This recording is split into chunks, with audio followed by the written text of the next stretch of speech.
na familia zao na wake zao na watoto wao na nini. Kwa na mimi ambacho pia ninaamini naendelea kujazibia kwenye what Gigi said, let us be aware, let us know.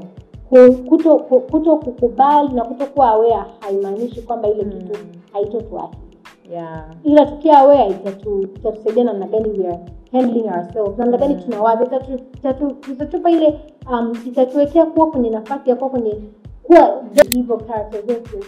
Do we have integrity? Let us cultivate integrity. Let us cultivate great characters.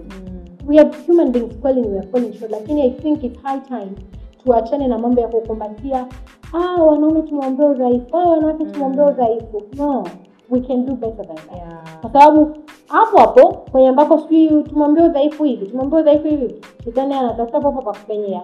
Alafu tunakuja kupata hasara ni sisi wenyewe binadamu. Yaani sio tu wewe pekee yako ambaye utapata hasara. If it's a broken family, watu wengi sana wanahusika, wanapata athari, jamii kwa ujumla. Wewe unaweza kama ni familia yako ndio ambayo is broken, lakini kama imetoa kitu hicho kwa kesho kishokuta. Hi guys. Hello everybody. Welcome back. Welcome back. Yeah, so what's your name, madam? My name is Gift, so just call me Gigi. What's your name, mama? Now every time you can say, I'm going to show you something. Imagine. Yeah. Anatamkaje? Hawezi. Amekata nitamtajia Kongo taifa. Ndio. Yeah, sisi nimebeba kwa machini. Yeah, kwa kiasi mama G. And mimi ni Belinda Leopard, you can call me Bella Pavolita. Oh yeah, karibu tena guys. Asante ambaye umeendelea kuwepo pamoja na Sikio Podcast. Thank you for subscribing, liking, commenting, sharing and everything that you do, even for the ones that have been praying for us, asking mnafanya nini. It really counts. Yeah. Wale ambao mnauliza bado mnaendelea kufanya, yes bado tunaendelea kufanya. Tunashukuru kwa kuuliza. So karibu tena. Yes, karibu tena. Yeah, na you look beautiful by the way. Thank you. You look and good. Guys, thank you. Let me tell you something guys. Gigi nywele amejisuka. Au na mimi naweza kujinyoa, ndio najinyoa mwenyewe. Yeah. I should do that. Yeah. You should do that. Yeah. How did you come about kuweza kujisuka? I remember zamani, nilijua kama nimeshare this story hapa kwenye platform, lakini I think nimeshare zamani sana hivyo kwa inspired. Shoga yangu asuka mwenyewe nywele. Mabutu kipindi cha nasuka, mabutu sana. Nikasema basi atanieleza nyoka jamani. Mambo ya mengi. Nikajisuka. Ndogo. Ndogo.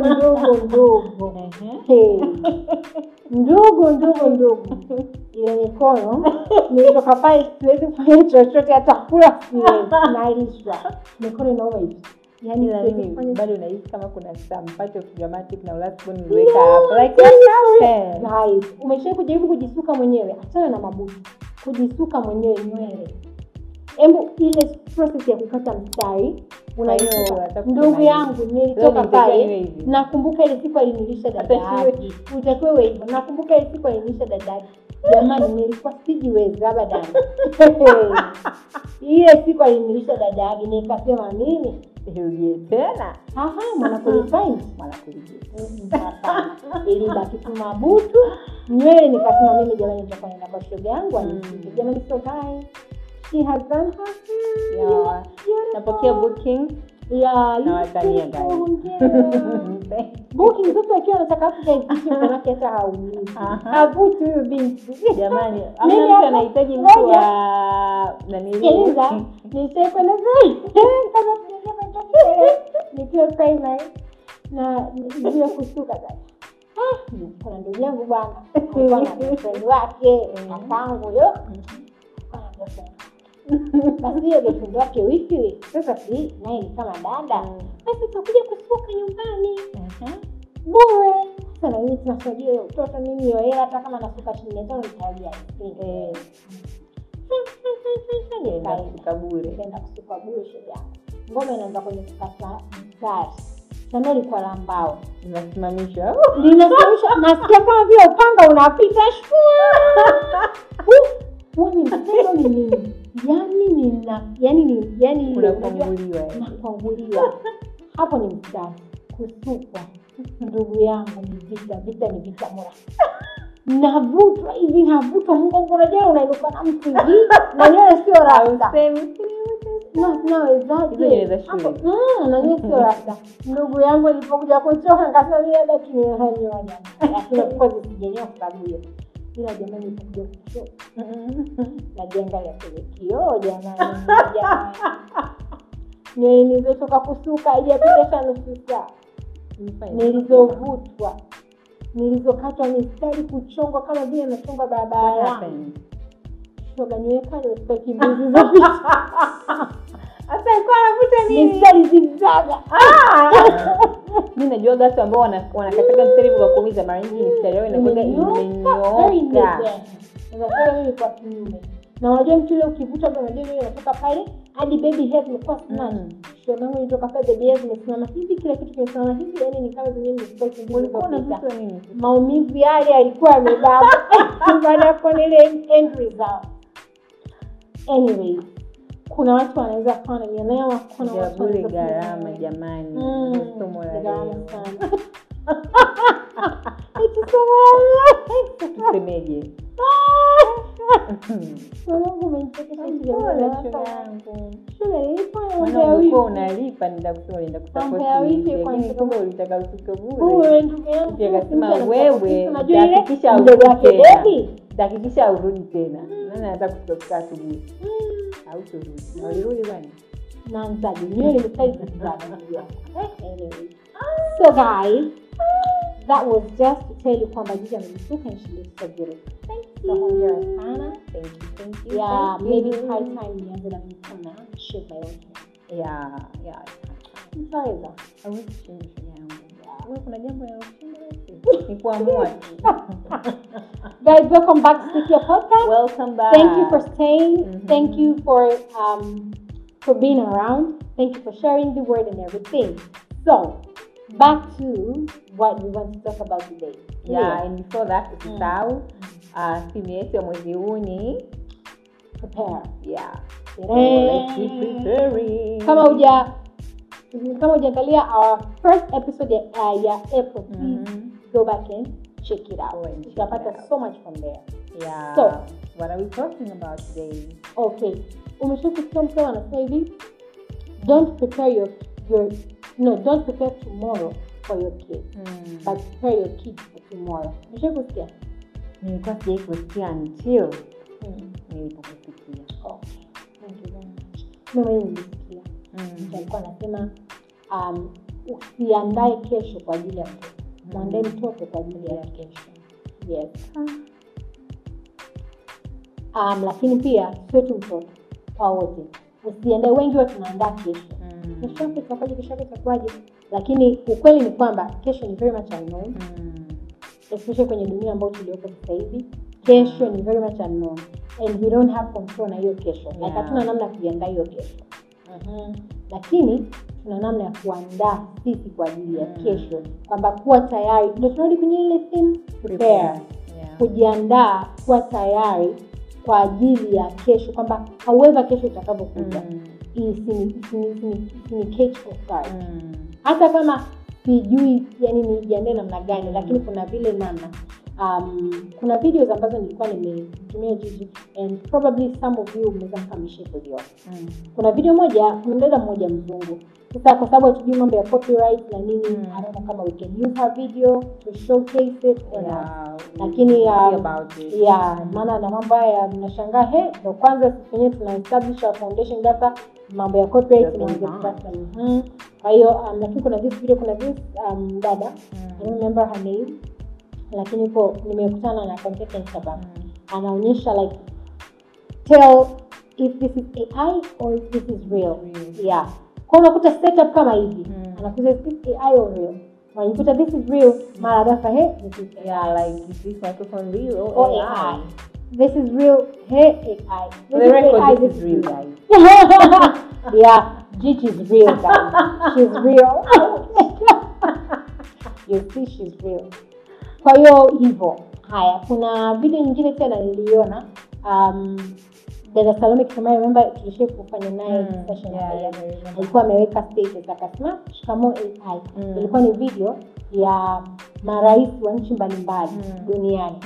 wanaimba ule we are the world, we are the children kwa sauti zao, kwa accent zao. Yaani hapa alikuwa rais wa Marekani, rais wa Russia, rais wa South and North Korea, rais yani hivyo, like they come together wanaimba kwa sauti zao, kwa accent zao. Yes, but it was all AI. And it looked so real. It had itself because they know their voice. Yes, yes. So back to what we just wanted to share kwamba all that, some few years ago, not even 10 years ago, we could say even 4 or 5 years ago. Some of us, maybe kwa wembo unaangalia, maybe uko unajua, I don't know.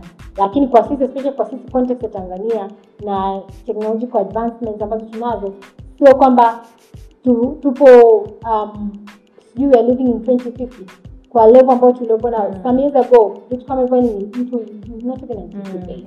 Unajua teknolojia inakuwa, computer sim na vitu kama vile na nini, AI ipo labda kwenye kutext, ChatGPT, vitu kama vile Gemini whatever nini. Lakini sio mambo ya deep fake, sio mambo ya nini kumanipulate videos, kumanipulate audio na vitu kama hivyo. I remember kuna video miaka kadhaa huko wakati Barack Obama alikuwa president. It was either his first term or second term, lakini kwenye during like one of the campaigns, because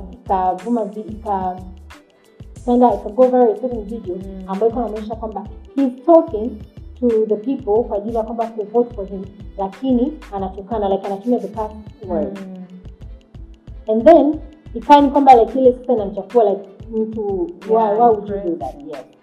Lakini watu wakaja wakasema that was not a real video, ilikuwa imetengeneza. By that time AI deepfake haiko common. Kwa hiyo like uwezo ukamwambia mtu kwamba that is fake AI na kama vile. So kuna watu hata leo hii hapa bado unakuta mtu kumwambia kwamba AI imefanya hiki, mtu anaweza kuamini. Lakini sasa tuko kwenye dunia ambayo everything looks so real while it's not real. Kwa kesho kishokuta unashangaa, unaamka unakutana na video yako wewe ikiwa podcast right, unaangalia unakutana na video yako unafanya something very good, very nice, utafeel proud, ndio, lakini kuna tatizo na AI. But let's assume unakutana na video yako ambayo inafanya something inappropriate, ambayo inaonyesha kwamba it is really kuna mama yako kule na mtumbo hajui mambo ya AI, lakini smartphone zimewafikia majirani au vipi. Kijiji kizima kama kuna anayejua na kuelewa mambo ya AI ni mmoja wawili, tena anaweza kuamilika vizuri. Anaonyeshwa jamani, mmemtuma mtoto mjini ndio mambo anafanya ni haya, kumbe ni AI. Kwa kuna vitu kama hivyo vingi. So tunarudi kwenye ile kwamba ule msemo kwamba usiandae kesho kwa ajili ya mtoto wako, bali muandae mtoto wako kwa ajili ya kesho. To extend, sio tu kwa mtoto, hata kwa ni kwamba like mtu kama mtu ajaishi ni mtoto ama ni mtu mzima ni nani, anybody, andaa, ujiandae wewe kwa ajili ya kesho na sio kesho kwa ajili ya, kwa sababu you don't have the control ya kesho itakuwaje. Kesho inaweza ikaja hivi ikaja vile. Sasa turudi hapo kwenye kuongelea hiyo, mtu sasa anajiandaje kwa ajili ya kesho, kwa namna ambavyo you can share, or hata kama before that if you have something to share that. Nachoweza kusema kwanza ni kwamba tupo kama ulivyosema, we people in seasons ambazo yani cha kweli kijulikani, cha kweli cha wapi kijulikani cha uongo, especially when it comes to technology, namna ambavyo ime-advance. Na the good news or the bad news is hakuna namna ambayo you can avoid technology. Ukiamua kujifanya hai-exist itakukuta tu sehemu ambayo itakukuta. Sasa swala ni kwamba itakukuta kwamba you are aware kwamba this due to technology, ama ndio itakukuta ndio ndoa zitavunjika, ndio relationships zitaharibika, ndio people's integrity zitaharibika. Imagine our pastors, watu wanakosa kazi and all that. So nachoweza kusema cha kwanza kabisa ni kwamba hatuwezi kujifanya kama tuko kwenye ulimwengu wetu pekee yetu. Nakumbuka jana nilikuwa naangalia jana from leo tunavyotape nilikuwa naangalia, I think serious, kuna tangazo la limepita ikaonyesha kwamba ilikuwa ni wiki actually nadhani ya mazingira kwa KKKT Tanzania. And askofu anasema kwamba unajua yani Wakristo wengi wanaamini kwamba swala la mazingira ni labda ni mambo, ni swala la kidunia, yani swala la kidunia, kwamba sio swala la kiroho. Kwa hiyo ni kama jambo ambalo kama halituhusu, na kuna wengine kama hadi they are shocked kama kuna wiki, kuna siku ya mazingira and all that. Sasa nikija kwenye upande huu mwingine ni kuna vitu vingapi ambavyo kulingana na setup ya maisha yako, either you're a Christian or a believer or just tu kuna mfumo wako na wewe wa maisha ambao upo umejiwekea na unakuwa unahisi kama kuna vitu ambavyo havikuhusu wewe. Why vinakuhusu? Tena vinakuhusu ni wewe ambao havijaomba permission. Kwa sababu kuna baadhi ya vitu unaweza kujua kama vipo na you can decide otherwise. Kama okay, this is not for me. Na kweli visikusumbue. Mfano the choices aina gani ya nguo za kuvaa. Unaweza kama mimi kwa kweli siwezi kuvaa nguo ambayo labda inanionyesha mkono, inanionyesha nini, mimi nitakuwa navaa tu labda wenzetu wanaita stara. Siwezi kuacha kitu changu wazi, you can decide on that. Na hakuna mtu atakayekusumbua. Hata akikusumbua, inaweza isikusumbue sana wewe. Au unaweza kama mimi kwa kweli siwezi kutumia sukari kwenye vyakula vyangu kwa sababu ya 1 2 3. Labda hata nyama situmii, natumia mboga na matunda. That's well and good. Lakini kuna vile vitu ambavyo havijatupa permission ya vituhusu au visituhusu. Ni kwamba tukiamua kujifanya havipo ndio sababu vitatukuta off guard. Ambao vikitukuta off guard mambo ni mengi. Ukianzana na kuwa overwhelmed in everything, inaweza kutoka kwa nafasi ambayo hatuwezi kudeal navyo. Lakini niongea labda from the point of kwamba kulingana na setup ya maisha, umeamua kusema kwamba tuongelee swala specific kabisa labda la technology. Kama technology inahusu kwanza nafanya nini? Mimi labda mimi nafanya zangu tu biashara yangu, naenda na duka langu Kariakoo, narudi. The most technology imenihusu labda ni kutumia Instagram, social media kwa ajili ya kupost and all that. And that's it. Sitaki jambo jingine. Fine. Haya, leo jambo lako limekukuta huko kwenye mtu kakutengenezea wewe. Unachokishika unakitangaza toshima hata unauza nini, labda unauza cover za simu. Lakini AI mtu kafanya pale unauza labda then kwenye zile picha badala ya cover ya simu unaonekana unauza madawa na mdomoni unatamka na sauti ndio hii ya gift. Sasa hapo ndio mchezo unapokuja hapo. The first thing kwanza you're not aware hata kama hicho kitu kipo, kwa sababu hujataka kujiandaa kujua kwamba okay like ile kuwa aware na kuwa updated kwamba like okay currently there is 1 2 3 at least not kusema kama utaingia darasani kwanza kusoma about AI, kwanza kusoma about what is going on in the world and all that. Lakini ukishaanza kusikia kitu ambacho kinaongeleka zaidi ya mtu mmoja, at least pay attention. Fikiria, give it a chance ya kujua what is it about and then decide from there. Kama hiki kitu kinaweza kuni affect inaone wanadha kwa wakati wowote au hakina. Ukiona wewe ni hakina kabisa achana nacho. Lakini kama ni kitu ambacho unahisi kuna sehemu tu nitakutana nacho, either kwa kujua, kwa kutokujua, kwa kujiandaa kujiandaa, at least make an effort kuwa tena idea like what is it, ili kikitokea of course kuwa shocked kubwa. Wewe imagine unaona sura yako au mdomo wako sauti yako inaongea vitu ambavyo hujawahi kuviongea, au leo hata tu kitu kizuri labda inaweza ni sala lakini inaongea Kichina. Wewe hujui hata kusalimia Kichina, you must be shocked like hey, is this me speaking Chinese? As much as it's not a bad thing. So the moment unajiweka kuwa aware kwamba kuna 1 2 3, kwanza kuna mzigo mkubwa sana inakupunguzia, maana ujinga ni mzigo. Na ujinga inaweza ikaja kwenye formations nyingi sana. Kiachana tu na kutokuweza kusoma na kuandika. Ujinga pia ni pamoja na kama hivyo. Kitu kio ukijui wewe unakuwa ni mjinga kwenye eneo hilo in that area. In that area. Na kama unajua ina maana umejitoa kwenye fungu la ambao ignorant people. So just make yourself aware. Kwa udogo ule unaweza kuwa aware of it. Hii kitu kikija kisikutikise sana kama ambavyo labda yani people anticipated kama ungeweza kutikisa. Lakini inakupa nafasi ya kujua unaanzia wapi. And naweza nikasema nimeupenda huo msemo as much as nilikuwa naujua before kwamba let's not prepare tomorrow for our kids, but rather prepare our kids for tomorrow. Kwa sababu especially kwenye mazingira ambayo tuliyopo sasa hivi, hata sisi nadhani kuna baadhi ya vitu hapo nyuma tumevikosa kutokana na hivyo maendeleo, of course technology and all that. Imekuwa ni namna ambayo ni kama ndio kama mtu kwa spoon feeding or something. Yani kuna namna ambayo vitu vimerahisishwa, but it's not a bad thing vitu kurahisishwa, lakini huyu mtu ambaye amerahisishwa kila kitu, ametafuniwa kila kitu kinafuata nini. Mfano mtoto mdogo anapoanza atanyonya, atakunywa maziwa peke yake. Atakuja ataanza kula, ataanza vitu vilaini, vitasagwa kabisa, yani vinakuwa kama hata atakula ndizi, lakini ndizi iliyosagwa kabisa penkonya na ila ni form kama anakunywa maji au anakula nini, lakini kwa tu yani uzito ndio umeongezeka, lakini ni kilaini kabisa. Taratibu yule mtoto anatakiwa aanze kufanyaje? Labda una smash kwamba hazisagi kabisa. Ukismash na kuna particles zinabaki. Hasa wazazi naamini watagree with me. Yule mtoto usipokuwa unambadilishia texture ya chakula with time, anaweza hadi akawa na meno yote na asiweze kutafuna chakula. Kwa sababu sio kitu ambacho nakijua. As much as anaona wengine mnatafuna wali, mnakula nyama, mnafurahia kama nyama yake inakuwa blended, akasubiri ile nyama isagwe, my friend. Kuna watoto hawajisubiri kutafuna. Hawana shida ya meno, hawana shida. Ni vile tu they were not introduced. Kwamba baada ya muda fulani sasa tumetoka kwenye blend, tumeingia kwenye kusmash. Tumetoka kwenye kusmash tumeingia kwenye utapikiwa kama ni ugali, ni chakula, ni wali, lakini utapikwa inafuma baada ya bokoboko itakuwa laini. Sasa umeadvance baba mahindi haya hapa. Utaanza kuchemsha, utaenda mbele kitu kimechomwa kigumu kimelala cha jana. Ile ni kuendelea kumwonyesha kikokoto, tunajua kikokoto. Anajua. Kwa hiyo hata tunakula kikokoto.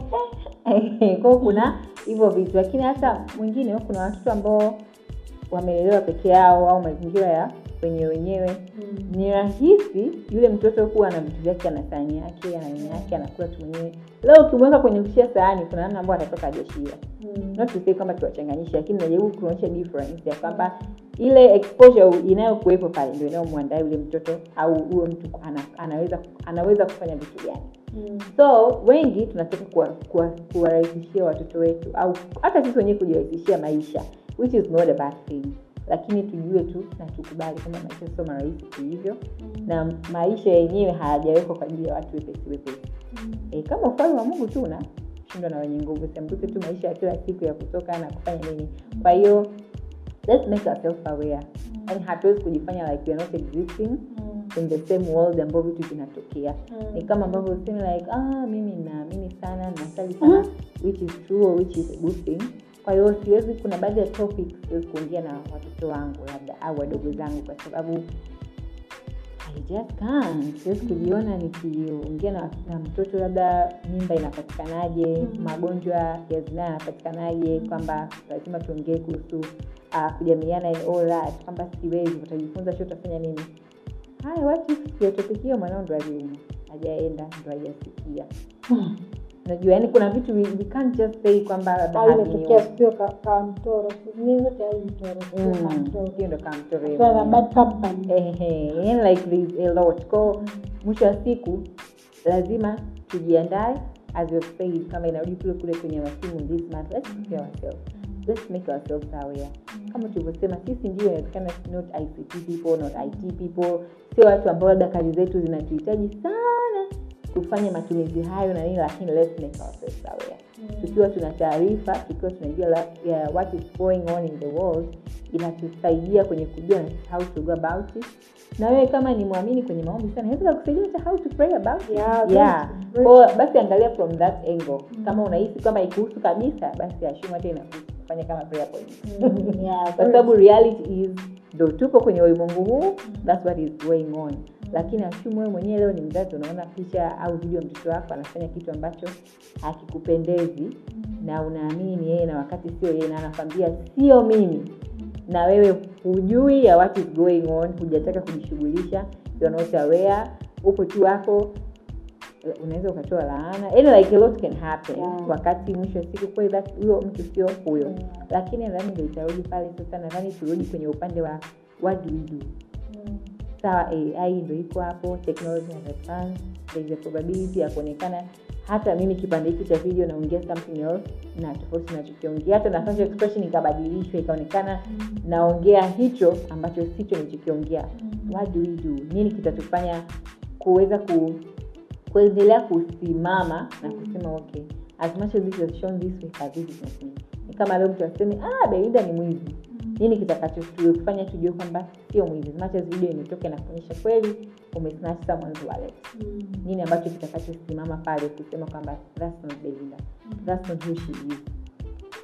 Kwa nadhani ndio kitabidi tuanze sasa kurudi kwenye kushughulikia na vitu ambavyo ni kama kusema kufanya vitu behind the scenes au kufanya vile vitu ambavyo hatufanyi tunapokuwa tuna watu.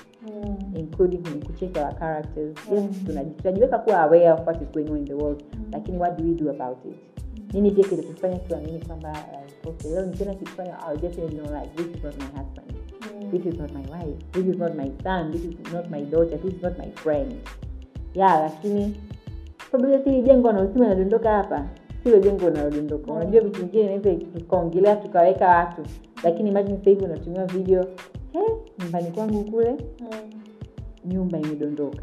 Nini kitakacho yani kwamba nini kitachonifanya nisichanganyikiwe muda huo nikapata hata attack nikafa, napelekwa kwenye nyumba na mwili wangu unapelekwa kwenye nyumba ambayo haijapata shida, lakini nimekufa in the name of nyumba yangu imepata shida, so I don't know, lakini I think maybe we need to know how to navigate through that and mimi mwenyewe nadhani kwenye ile sasa turudi kwenye kwa mfano kama kuna research, kuna some articles nilikuwa nasoma ambazo zinaongelea mfano mambo ya tunaongelea AI, artificial intelligence, mambo ya artificial intelligence na mambo ya communication na nini, na hizo some of the reports zinaonyesha kwamba tuko kwenye dunia ambayo authenticity ni sasa kwa Kiswahili, lakini ni vitu ambavyo ni halisi, information. Sasa tunaongelea kwenye communication, yani taarifa ambazo ni halisi, taarifa ambazo ni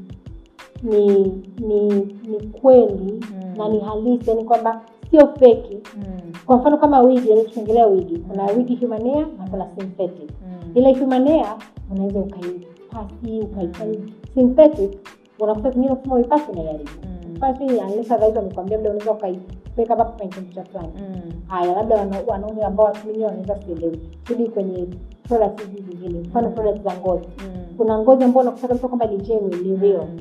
Ile leather ni yenyewe inakaa muda mrefu na unaona basi unasema ngozi yangu hata ngozi zetu hizo. Leather, I'm so glad Roho Mtakatifu akasema kutumia leather. Ile leather labda kiatu ama ni begi. Kuna ile leather ambayo ni genuine na kuna ile ambayo sio. Sasa narudi kwenye ile ambayo nilikuwa naendelea. Sasa hizo research zinaonyesha kwamba na kwa artificial intelligence tulipo na tunapoelekea kwenye swala la communication na information. Kwanza tukumbuka kwamba tuko kwenye information world, information era. Dunia ambayo inaongozwa na information sana. Guys, forgive me very much. I don't know why this is happening. But anyways, let us pretend as though nothing happened. And what happened? I wonder what happened. So, kwa hiyo tuko kwenye information world, tuko kwenye dunia ambayo ni ya taarifa, inaendeshwa kwa taarifa. Sasa hizo taarifa haijashindwa kweli ama sio kweli, lakini inaendeshwa kwa taarifa. Kwa kama jiji alivyosema, one of the things ambavyo nadhani ni very important ni kwamba kuleta ile awareness kwamba jamani, kuna artificial intelligence. Tunapoongelea mambo ya film member ama hiyo artificial intelligence, hata sijui kama ndio Kiswahili yake ndio kweli, ndio mimi nafikiria watu kuna mimi tunapoongelea mambo ya artificial intelligence AI, kuna wengine wanapata picha tofauti tofauti. Mwingine anapata picha labda ni robot, au mwingine tu akisikia AI anaona tu ni ChatGPT peke yake, au mwingine akisikia AI anaona ni data tu AI. Lakini kumbe as long as you are using a smartphone, kwa wewe ambao unatumia smartphone unless otherwise your smartphone ni miaka mingapi sio iliyopita, lakini kwa current smartphone almost every smartphone inatumia AI, whether unajua ama haujui. Kwa hiyo sasa kuna matuna, we are not here to say kwamba AI ni kitu kibaya, lakini tuko hapa kuendelea kukumbushana kwamba tujiandae kwa ajili ya kesho, kwa sababu tuko kwenye dunia ambayo leo hii hapa unaweza ukakutana na information ambayo inaonekana ni halisi, ni kweli, lakini kumbe ile information haina ukweli hata sentita. Umeona? Kwa sababu kama nilivyosema jiji kwamba tunaporudi kwamba what do we do, how do we prepare ourselves for tomorrow kwenye dunia kama hiyo ambayo inabadilika, umelala umeamka imeshapatikanika AI advanced level, technology ya juu huko imekuja imefanya mabadiliko. How do we prepare kwenye vitu kama mimi binafsi kutokana na the information and the knowledge that I have so far, I believe cha kwanza kabisa kama nilivyosema jiji, awareness. We should be aware. Waelezee watu wako wa karibu, wazazi wetu hawajui. Kuna wale watu ambao sasa mimi sijui kama tuko kwenye kundi lipi, lakini kuna kundi la watu ambao teknolojia imewakuta, hapo kuna kundi la watu ambao wamekuta teknolojia. Unaelewa? Yani like they were there tangu kitambo. Teknolojia imewakuta. Yani wenyewe ndio teknolojia inawaamkia wao. Sijua tu kwamba atakuwa kitambo tumekuta au imekuta. Hivi imetukuta. No, tumeikuta. Teknolojia imetukuta au tumeikuta? Tumeikuta. No, tumekuja. Okay, don't say it out loud. Sema out loud, it sound like lakini tumekuja kwa sababu kama ingekuwa imetukuta wazazi wetu ingekuwa tumekuja. Yeah, tumekuja. Yeah, maybe we are very young. Yeah. I want to insist. We are just 16. Inakuwa.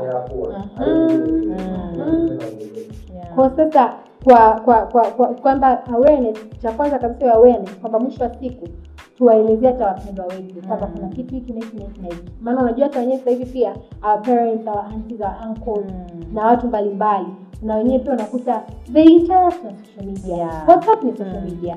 Kuna vitu kibao vinatembea huko, video nini. Hasa unakuta mtu ni video za AI, mzazi anakutana nayo, mleta anakutana hajui kama kuna mambo kama hayo. Kwa anachukua information kama ilivyo, alafu anatembea nayo. Na yeye anashare na mwingine, anashare na mwingine. Kwa hiyo unakuta kuna kusambazwa kwa information ambazo sio za kweli, ambazo sio sahihi, lakini kumbe ilikuwa tu ni swala kwamba tunaweza kusema hakika kwamba hii ni AI ama sio AI, lakini kwa sababu kwa hiyo jambo la kwanza kama ulivyosema kwamba awareness, tuwe aware kwamba kuna hayo mambo ili tuwajulishe pia wapendwa wetu, ndugu zetu na vitu kama hivyo. Na kitu kingine ambacho mimi binafsi naamini with the knowledge that I have so far kwamba kitatusaidia kujiandaa kwa ajili ya kesho ambayo hatuijui. Pia kuandaa na wapendwa wetu, ikiwemo watoto, wazazi, kama tunasema it's not just kids, ila wote kwa jumla human being. The whole of humanity. Tujiandae kwamba tujiandae kwa ajili ya kesho yetu. Jambo lingine ni ile kwenye character. Kwa sababu mimi naamini kwamba mabadiliko ya teknolojia na vitu kama vile hawezi ku overturn character ya mtu. Overturn hawezi kwamba tukiweka hapa mtu mwenye character na teknolojia hapa, still character itaendelea ku shine, stand out. Kwa hiyo character mtumekana nasema kwamba kuna kitu ambacho dadangu anaambia kwamba historia ina taratibu mbili. Aidha ikuhukumu au ikutetee. Kutokana na scenario. Mfano ndio historia yako inajulikana kwamba ni mtu wa toto. Baadaye kumbe masikika kwa tumeshaacha mambo ya toto. Umekuja zako, umeoa na mke wako huyu mmoja, mke wako mwanamke mmoja. Huna toto tena. Ghafla huko kaja kainuka bidada huko, anasema nini? Mimi huyu jamani baby wangu. Mimi kimepata kimodi video hizi hapa nde. Hapa alikuwa ananiruhusu. Hapa alikuwa ananilazimisha. Kwenye kila kitu ndugu ni wewe. Kumbe AI imefanya haki. Sasa tunarudi kwenye historia kuhukumu au kukutetea. Watu wakiangalia hata ungefanya kiangalia historia anaona mbona kama henceforth. Okay, sisemi kwamba wewe ambaye uko na historia hiyo umeacha ndio ndio kumia hapana. I'm just trying to drive a point.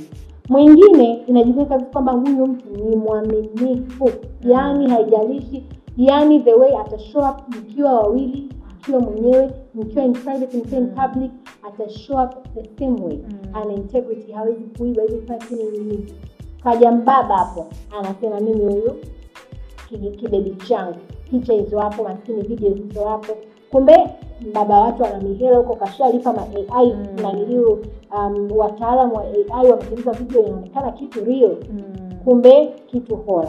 Historia inaonyesha kabisa ile dada jamani hana mambo.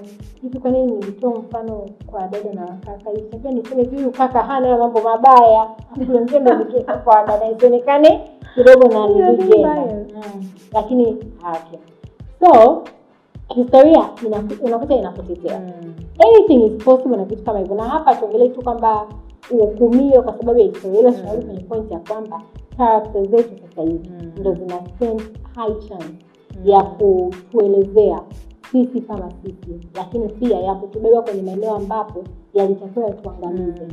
Kwa sababu pia Mungu anaona na kwa mfano unaona kama ukiangalia story ya Daniel, Daniel alivyokataa ile kufuatisha amri ya kwamba kuabudu yani wasiombe kwa mtu mwingine zaidi ya kwa yeye, akaendelea zake akatupwa kwenye tundu la simba. His character, mbali na kwamba is fake, lakini his character ambayo alikuwa nayo ilimbeba pia. Yaani kwa mbele ya Mungu his character spoke.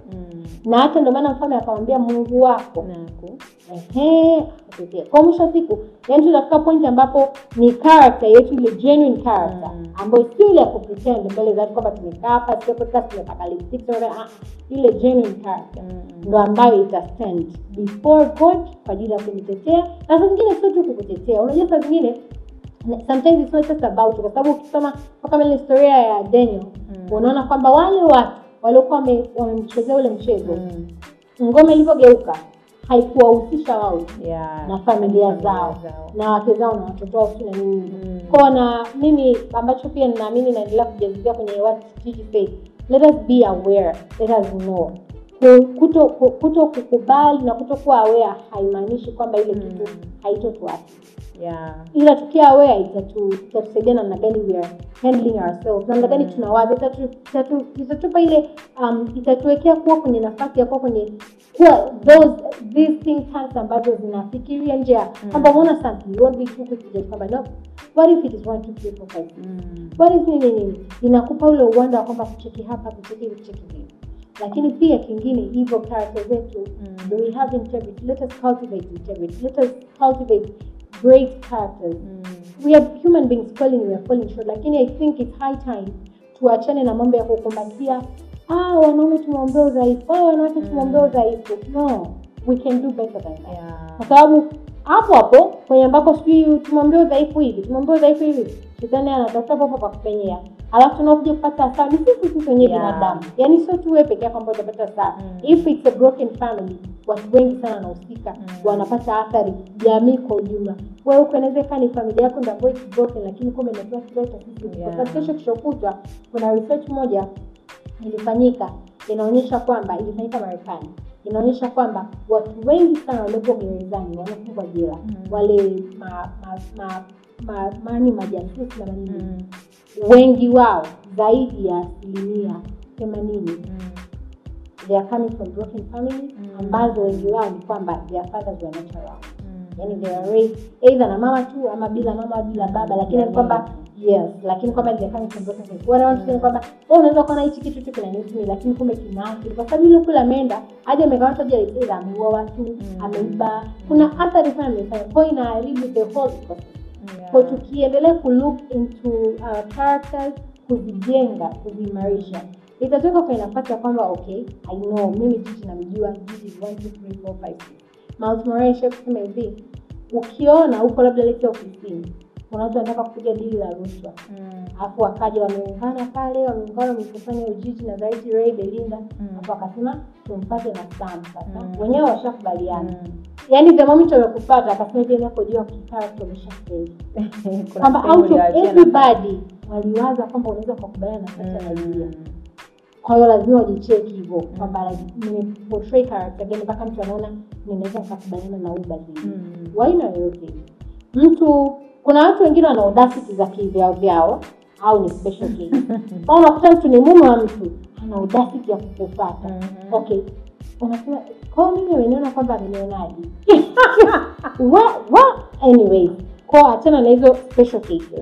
Lakini tunarudi kwenye personal character, to develop personal character ndio tunaangalia kwenye namna tunavyo associate na watu, who are we associating with. Tunasikiliza vitu gani, tunaangalia vitu gani, tunakula vitu gani vya kiroho, vya kimwili, vya kiakili, vya kila namna.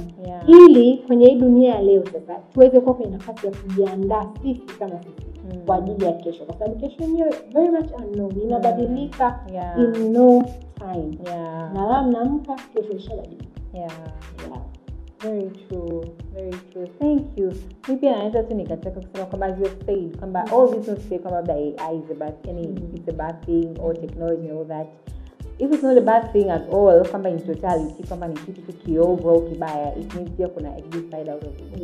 Kwa in being aware, so to be aware from the point of what if kumoja nikatengenezwa skendo, what if nini, lakini pia we can make ourselves aware of how we can use the technology kwa ajili yetu, kwa ajili ya biashara zetu, even for the gospel pia, like how can we reach more people, how like since kama ukisema hivyo kwenye almost all smartphones unless kama ni zile za wale ambao wamekutwa na teknolojia. Kwa hiyo kama zipo ambazo hazina probably anytime itakufa tu, itabidi apate ambayo iko up to date. Kwa nadhani pia it's about time like to make ourselves aware on how we can use the technology kwa faida yetu sisi. Lakini there is something else ambayo nimeipata pia ni kwamba let's not be quick to judge. Let's not be quick to judge.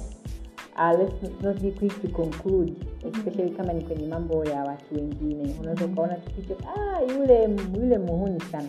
Yule sio mwaminifu and all that, like yani not to say kwamba sasa tutampa kila mtu benefit of a doubt, lakini at least tukumbushe kwamba what if there's something deeper than what I see here. What if there's something cha ukweli zaidi au cha uongo zaidi. Mambo mwingine inawezekana hata hicho kilichokuwa presented hapo on the table haimwakilishi uovu wake wote. Labda you need to know more.